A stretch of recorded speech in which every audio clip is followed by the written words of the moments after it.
ترکیب بنا دیں آپ. یہی ترکیب نعت خوان جو مطلب یعنی کہ اجرت طے کیے بغیر لیتے ہیں نذرانہ وغیرہ، ان کو بھی کر لینی چاہیے. اگر پیسوں کے بغیر نہیں پڑھ سکتے تو یہ کر لیں، کم از کم پیسے حلال تو ہو جائیں گے. اور دینے والا بھی گناہ گار نہیں ہوگا، لینے والا بھی گناہ گار نہیں ہوگا. لیکن یہ زبان اٹھے گی نہیں نا کہ حاجی صاحب 12,000 روپے میری قیمت ہے آنے کی، تو یہ ڈبہ باندھ دے گا حاجی صاحب. لیکن خیر وہ طریقے سب کو آتے ہوتے ہیں، پی اے بھی رکھتے ہیں نا، پی اے سیٹ کرتا ہوگا، کر لینا چاہیے. بہرحال اگر پیسے لیے بغیر گزارا نہیں ہے تو. آئیے وقت ہم معاف کیجئے طے وقت کر رہے ہیں کہ مثال کے طور پر محفل کب تک چلے گی، تو رات کے 9 سے لے کر مثال کے طور پر 11 بجے تک 2 گھنٹے. 2 گھنٹے کا اجارہ ہو جائے.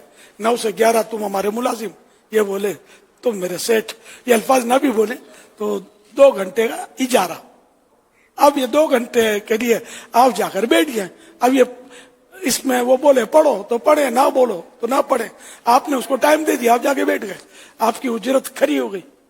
کوئی اتنا بڑا تھوڑا مطلب ہمت کرنی پڑے گی مسئلہ سمجھا کر کہ ویسے یہ کہ آپ لوگ دیتے تو ہم بھی لیتے ہیں، لیے بغیر ہمارا بھی حساب کتاب نہیں بنتا کہ دوبارہ ہم جاتے نہیں ہیں.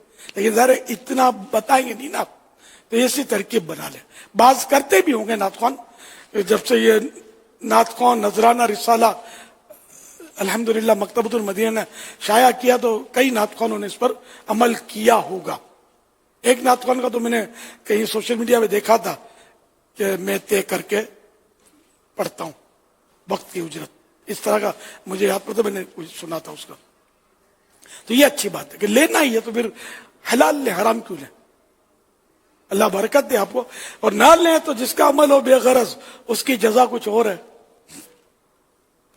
الحمدللہ. ہاں یہ جو بغیر طے کیے جو یہ لٹا رہے ہوتے ہیں نا، اس کا طے کرنے کی ضرورت نہیں ہے. یہ ویسے ہی ہے، اگر ہاں یہ بھی طے ہوتا ہوگا کہ مجھے اتنا اور یوں چلانا، تاکہ پھر وہ جھینگا ڈالو تو مچھلی آ جائے. اور پھر یہ کہ خاص پارٹیاں ہوتی ہوں گی، ان کے بعد نوٹ لے کر جاتے ہیں، پھر آپ وہ شرم بیچارہ گھٹنوں کا مریض ہاتھ ٹیک کر نکالتا ہوگا، رکھتا ہوگا، پھر دوسرے صاحب وہ بڑی مشکل سے اٹھ کر یوں رکھتے ہیں، پھر یہ چل کے. تو یہ ترکیبیں نہیں ہونی چاہیے، اخلاص. تو یہ لٹانا یہ نہیں مجھے دے دینا، وہ آپ کو دے دے، چاہے انویلپ میں ڈال کر دے یا ویسے دے دے. باقی یہ بغیر ترکیب کے اب لوگ آ کر دے رہے ہیں تو بے شک سونے کی اینٹیں آپ پر برسا دیں، وہ کچھ پہن لینا تھا کہ سر پہ چوٹ نہ آئے، آپ کا ہے. یہ میں اپنائیت پہ سمجھو کہ تفنن میں سمجھا رہا ہوں آپ کو. میں آپ کو چاہتا ہوں کہ جو بھی لیتا ہے، سب نہیں لیتے، سب کو کوئی دیتا بھی نہیں ہے، ہر ایک کو تھوڑی دیتا ہے.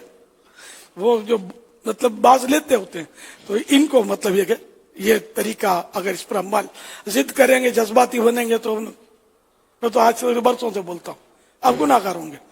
فتح رضویہ اعلی حضرت کو جو مانتے ہیں نا، میں ان سے بات کر رہا ہوں، یہ سمجھ لو. میں نے فتح رضویہ کی روشنی میں بیان کیا. اب اعلی حضرت کا فتویٰ ہوتے ہوئے کسی اور مفتی کے پاس جانا، پھر یہ کہ ہے تھوڑا ہے آزمائش ہے. اعلی حضرت زندہ باد، آنکھیں بند ہونی چاہیے. تو میں نے اعلی حضرت کے فتوے کی روشنی میں، ہاں اگر میں نے غلط کہا مجھے سمجھا دیں، میں رجوع کر لوں گا. اعلی حضرت کے فتاوی کی روشنی میں وہ رسالہ لکھا گیا جس میں یہ مسائل لکھے ہوئے الحمدللہ. تو اس لیے وہ آپ کی بھلائی کے لیے کبھی کبھی عرض کرتا ہوں. میں آپ مجھے یوں عزیز بھی ہیں، میں آپ لوگوں کے تو کلام سنتا ہوں، میری تو روح کی غذا ہے نعتیں. میوزک تو ہماری روح کی غذا ہے بھی نہیں نا، ہماری غذا روح کی نعت شریف، آقا کی ثنا خوانی. میرے آقا کی مدح سرائی